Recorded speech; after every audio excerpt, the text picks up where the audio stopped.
सवाल की तरफ बढ़ते हैं। अगला सवाल हमें बहुत कुछ सिखाएगा, क्योंकि इंटरनेशनली अगर हम बात करते हैं तो दुनिया में इन दिनों जो सबसे ज्यादा चर्चा चल रही है वो अमेरिका और चाइना की ही चल रही है।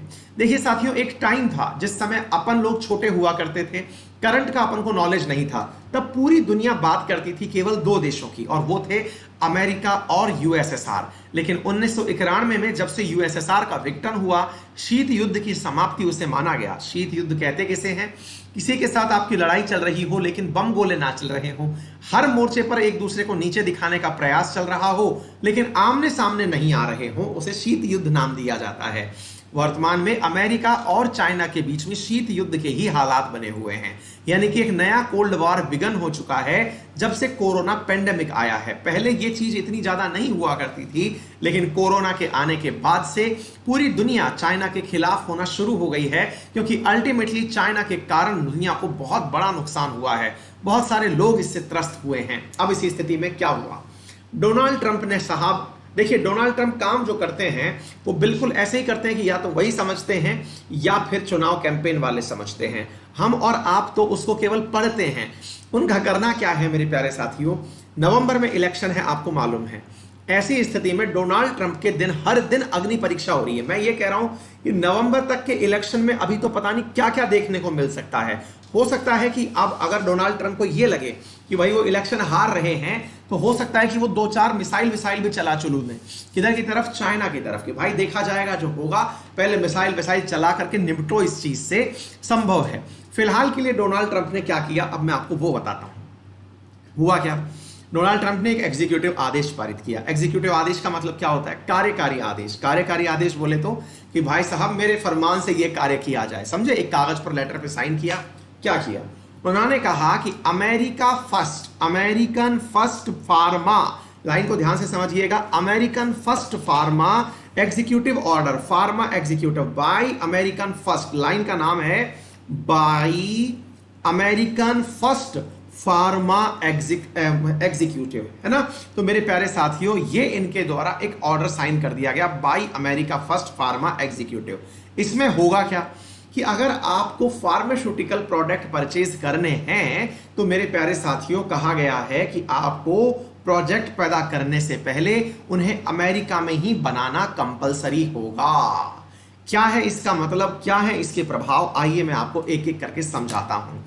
मेरे प्यारे साथियों, दवाएं बनेंगी, लेकिन बनने के बाद में उन्हें परचेज जो करना होगा वो अमेरिकन प्रोडक्ट को ही परचेज करना होगा। दुनिया में इसका क्या प्रभाव पड़ेगा, इस आदेश का क्या प्रभाव पड़ेगा, एक एक करके हम आपको इसके बारे में पूरी जानकारी देना चाहेंगे। मेरे प्यारे साथियों, सबसे पहले आपको इस न्यूज से पहले कुछ बेसिक्स पता होने चाहिए कि फार्मा के अंदर सबसे महत्वपूर्ण चीज क्या होती है। फार्मा का मतलब क्या होता है? देखिए, आप लोग जब डॉक्टर के पास जाते हैं तो डॉक्टर आपको ट्रीटमेंट में, यानी कि डॉक्टर अपने नॉलेज के अलावा जो भी चीजें उपयोग में लेता है वो सब फार्मा ही है। मतलब समझिए इस प्रकार से कि अगर आप लोग ये पूछते हैं कि डॉक्टर ने आपको, मैंने क्या कहा, डॉक्टर का जो इंटेलेक्चुअल है ना प्रॉपर्टी, जो इंटेलेक्चुअल प्रॉपर्टी है, उसके अलावा जो भी आपको दिख रहा है वो सब फार्मास्यूटिकल प्रोडक्ट्स में काउंट की जाती है। कैसे? डॉक्टर को जब आप चेक कराने गए तो उसने उस स्टेथोस्कोप से आपकी बीप वीप नापी। स्टेथोस्कोप भी फार्मास्यूटिकल प्रोडक्ट कहा जाता है। डॉक्टर के पास आप गए, डॉक्टर ने इन दिनों कोरोना के समय पर कोरोना किट पहनी हुई है, जिसे आप पीपीई किट कहते हैं, वो पीपीई किट भी साहब फार्मास्यूटिकल प्रोडक्ट है। डॉक्टर ने आप लोगों के लिए मेडिसिन लिखी, वो जो मेडिसिन लिखी है वो मेडिसिन भी फार्मास्यूटिकल प्रोडक्ट है। कहने का मतलब यह है कि डॉक्टर का जो दिमाग में नॉलेज है उसको हटा दो, उसके अलावा जो भी आपको दिख रहा है वो सारा फार्मास्यूटिकल प्रोडक्ट है। फिर आप पूछेंगे सर मेडिसिन में होता क्या है? मैंने कहा भाई मेडिसिन में ड्रग्स होती हैं। बोले ड्रग्स मतलब? तो मैंने कहा भाई जो दवाइयां होती हैं ना, इनको ड्रग्स ही तो कहा जाता है। बोले अच्छा, यानी मेडिसिन और ड्रग्स एक ही है? मैंने कहा हाँ, एक ही चीज है, यूं समझो आप। बोले अच्छा। बोले सर ये ड्रग मिलकर के बनी किस चीज से होती है? मैंने कहा हाँ, ये सवाल आपने अच्छा पूछा है। मैंने कहा प्यारे साथियों, असल में किसी भी दवा के अंदर दो कंपोनेंट होते हैं। क्या क्या होते हैं? एक को हम कहते हैं एपीआई, एक्टिव फार्मास्यूटिकल इंग्रेडिएंट्स। दोबारा सुन लीजिएगा, एक को कहा जाता है एपीआई, एक्टिव फार्मास्यूटिकल इंग्रेडिएंट्स, और दूसरा होता है मेरे प्यारे साथियों जिसे हम कहते हैं एक्सीपिएंट्स। एक्सीपिएंट्स, ये दो चीजें हैं जो मिलकर के किसी भी दवा को बनाती हैं। बोले सर थोड़ा सा समझाइए, टेक्निकल भाषा हो गई ये, तो सरल भाषा में समझाइए। चलिए मैं आपको सरल भाषा में समझाता हूं। देखिए मेरे प्यारे साथियों, एक दवा, अब इसको ऐसे समझते हैं, मान लीजिए दवा का नाम है क्रोसिन, जो आप में से अधिकांश लोग सर्दी जुकाम सर दर्द बुखार इन सब के अंदर खाते हैं। याद है, मैं क्रोसिन का प्रचार नहीं कर रहा हूं, लेकिन समझना जरूरी है, इसलिए मैं आपको क्रोसिन समझा रहा हूं। मान लीजिए कि क्रोसिन जो है वो आपकी दवा का नाम है, ये तो हो गया दवा का नाम, लेकिन क्रोसिन किसी सॉल्ट का नाम नहीं है। इसमें असल में सॉल्ट होता क्या है मेरे प्यारे साथियों, इसमें होता है पैरासीटामोल। पैरासीटामोल की दवाइयां आप खाते हैं जो इसके अंदर डली होती हैं। मेरे प्यारे साथियों, पैरासीटामोल को कहा जाता है एपीआई, एक्टिव फार्मास्यूटिकल इंग्रेडिएंट कहा जाता है। बोले अच्छी बात है, फिर सर ये एक्सीपिएंट क्या होता है? मैंने कहा भाई, इस पैरासीटामोल की जब आपने गोली देखी होगी तो वो पूरी तरह से उसमें पैरासीटामोल नहीं होता है। ध्यान से देखिए, किसी भी दवा के अंदर जब आप दवा खाते हैं ना, तो दवा, अगर आपको इसको और सरल रूप से समझना है तो ऐसे समझिए, कभी आपने कभी होम्योपैथिक दवा खाई हो तो होम्योपैथिक दवा के अंदर कुछ बूंदें डाली जाती हैं उन बॉल्स के ऊपर। आपने देखी होगी दानेदार दानेदार सी दवा होती है, तो वो जो दानेदार गोलियां है ना, जब तक उनके ऊपर बूंदें नहीं डाली गई तब तक वो खा लीजिए, कुछ नुकसान नहीं होता उसका, वो तो मीठी गोलियां हैं। उनकी तो खूबसूरती ये है कि वो अपने अंदर उन बूंदों को रख करके रख सकती हैं, होल्ड करके रख सकती हैं, यानी कि वो एक्सीपिएंट है। दोबारा सुनिए, वो क्या है? एक्सीपिएंट है। वो जो सफेद सफेद गोलियां होती है ना बचपन में, जिनका आपको गजब ही टेस्ट होता है कि भाई साहब ये गोलियां 2 नहीं 4 दे दो, 4 नहीं 6 दे दो, वो एक्सीपिएंट होती हैं। आपको ये समझ में आना चाहिए। और जो इसके ऊपर दवा छिड़की गई है ना, समझिए उसका नाम एपीआई होता है। ठीक है बेटा, एग्जैक्टली ऐसे ही जब आप पैरासीटामोल की गोली खाते हैं तो उसके अंदर पूरी तरह से पैरासीटामोल नहीं होता है, वो 2 चीजों से मिलकर के बना है, एक तो केमिकल, और केमिकल के अलावा उस केमिकल को बांध के लाने वाली जो चीज है उसका नाम एक्सीपिएंट है। अब मैं आपको बताता हूं इससे अगला तथ्य। अगला तथ्य यह है मेरे प्यारे साथियों कि इस पूरी दुनिया के अंदर लगभग 75% जो एपीआई है, अब यहां पर समझने की आवश्यकता है और बड़ी ही चिंता की बात है, मैं आपको वो बताता हूं और इस चीज को समझना आप।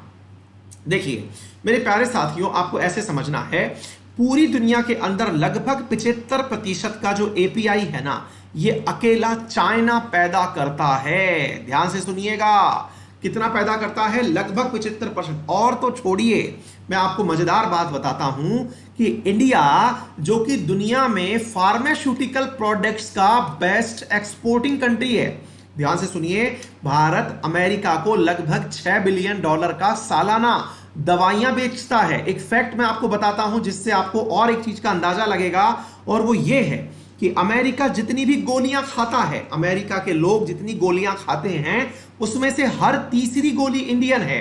हर थर्ड गोली जो है वो इंडियन है। जो अमेरिका वाले लोग दवाइयां खाते हैं उनमें से हर तीसरी गोली इंडियन है, यानी कि दवाइयां कहां की बनी हुई हैं? इंडिया की बनी हुई हैं। और इंडिया का जो भी प्रोडक्ट बन रहा है उसमें से 70% माल चाइना का है। ध्यान से सुनिए क्या कह रहा हूं, इंडिया में जो दवाई बन रही है उन दवाइयों का 70% चाइनीज सामान है, यानी कि एक्टिव फार्मास्यूटिकल इंग्रेडिएंट जो इंडियन दवाओं का है वो चाइनीज है। अब एक बात सोचने की आवश्यकता है। अब डोनाल्ड ट्रंप ने क्या कहा है? डोनाल्ड ट्रंप ने कहा है एक्टिव फार्मास्यूटिकल इंग्रेडिएंट्स हो, पीपीई किट हो, जो भी हो, वो आप लोगों को अमेरिकन चीजें ही उपयोग में लेनी है। अब बड़ा सवाल बना, सर अमेरिकन उपयोग में लेनी है तो फिर क्या होगा बाकी चीजों का? इंडिया का क्या होगा? इसका नुकसान तो इंडिया को सीधा सीधा है।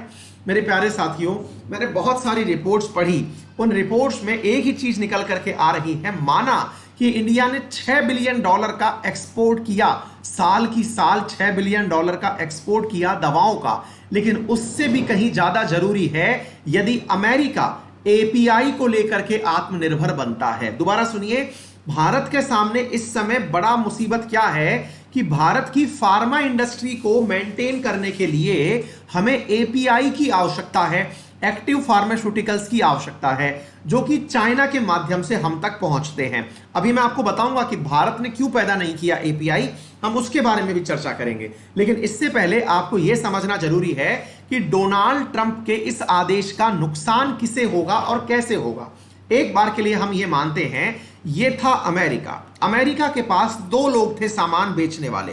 कौन कौन था? एक था चाइना और एक था मेरे प्यारे साथियों इंडिया। अब आपको यह समझना है कि चाइना और इंडिया, चाइना तो एपीआई भी बेच रहा है और दवाई भी बेच रहा है। एक इधर से समझिएगा, इस बात को थोड़ा समझने का प्रयास करते हैं। इंडिया यूएसए को क्या बेच रहा है? तो इंडिया यूएसए को केवल दवाई बेच रहा है। अच्छी बात है। इस माध्यम से अगर मैं बात करूं तो चाइना से जो इंडिया है ना, ये एपीआई परचेज करता है। 70% टोटल यूज में लिए जाने वाले एपीआई का इंडिया चाइना से इंपोर्ट करता है। ओके, अब मैं आपसे यह पूछ रहा हूं कि क्या जितना भी इंपोर्ट किया इंडिया ने वो सारा अमेरिका को दे दिया क्या? आंसर है नो। 70% तो इंपोर्ट किया, लेकिन इंडिया ने फिर ये दवा बना बना करके दुनिया के तमाम देशों में बेची। फिर चाहे वो अफ्रीकी देश हो, ध्यान से समझना इस चीज को, फिर चाहे वो अफ्रीकन कंट्री हो, फिर चाहे वो गरीब एशियन कंट्री हो, साउथ अमेरिकन कंट्री हो, या फिर यूरोपियन कंट्री हो, जो भी सार्क के मेंबर हो, जो भी कंट्री आपके सामने हो, आसियान के मेंबर हो, इन सबको इंडिया दवा बना के बेच रहा है जनाब। तो अब एक बात बताएं आप मुझे कि कल को भारत के ऊपर भी ये बैन लगता है। क्या बैन लगता है? कि साहब अमेरिका ने कहा है कि वो चाइना से एपीआई नहीं लेगा। ओके सर, मत लीजिए। और वो विदेशों से भी दवा नहीं लेगा। बोले सर ठीक है, हमसे भी मत लीजिए। अब सवाल बना कि फिर एक बात बताइए सर, अल्टीमेटली क्या होगा? हमने कहा भाई फिर होगा ये कि अमेरिका को अपने ही यहां पर एपीआई का प्रोडक्शन बढ़ाना पड़ेगा। तो अपने यहां पर एपीआई का प्रोडक्शन बढ़ाना पड़ेगा। इसके लिए अमेरिका ने क्या स्टेप उठाए हैं? मैंने कहा मेरे प्यारे साथियों, अमेरिका ने अपने यहां एपीआई का उत्पादन बढ़ाने के लिए अपनी प्राइवेट कंपनियों को लोन देना प्रारंभ कर दिया है। अपनी प्राइवेट कंपनियों में जो अभी हाल ही में न्यूज आई है, उसमें कंपनी है जिसका नाम है कॉटेक। इस कॉटेक नामक कंपनी को मेरे प्यारे साथियों हाल ही में अमेरिकी सरकार द्वारा $750 मिलियन की मदद की गई है, ताकि यह अपने ही लेवल पर एपीआई का निर्माण कर सके। अब आप पूछेंगे सर एक बात बताइए, इंडिया ने एपीआई पर रोक नहीं लगाई क्या? दो सवाल है सर। पहला सवाल यह है, इंडिया और चाइना में एपीआई में चाइना आगे कैसे पहुंच गया और हम पीछे कैसे रह गए? मैंने कहा पहले तो आपको यह समझाते हैं चाइना और इंडिया में एपीआई का जो डिफरेंस है ना, ये आया कैसे। आप पहले इसको समझते हैं और भारत ने फिर क्या किया वो समझेंगे। मेरे प्यारे साथियों, इसका प्रमुख कारण कुछ इस प्रकार है। 1990 के अंदर जब भारत जो है वो एलपीजी अपना रहा था, लिबरलाइजेशन, प्राइवेटाइजेशन एंड ग्लोबलाइजेशन, उस समय पर भारत ने तो विदेशी कंपनियों के आने पर फोकस किया और भारत सीधे ही तृतीयक सेक्टर में यानी कि टर्सरी क्षेत्र के अंदर एंट्री कर गया, जिसे आप तृतीयक क्षेत्र कहते हैं। तृतीयक क्षेत्र मेरे प्यारे साथियों, इकोनॉमी के अंदर 3 क्षेत्र होते हैं, प्राथमिक क्षेत्र, द्वितीयक क्षेत्र और तृतीयक क्षेत्र।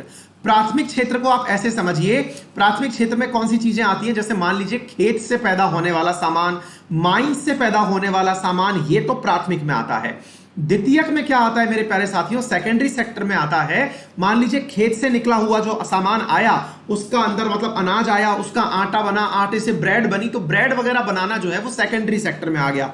माइन से मान लीजिए आपने ओर निकाला था आयरन का, तो आपने उस आयरन ओर से सेकेंडरी सेक्टर में उसे डाल करके कार का निर्माण कर लिया, है ना। इसी प्रकार से अगर माइंस मिनरल्स बाहर निकले थे तो आपने द्वितीयक सेक्टर में, अगर मान लीजिए यहां से मिनरल बाहर निकले, आपने द्वितीयक सेक्टर में यानी सेकेंडरी सेक्टर में इन मिनरल से एपीआई का निर्माण कर लिया। एपीआई बोले तो एक्टिव फार्मास्यूटिकल का निर्माण कर लिया।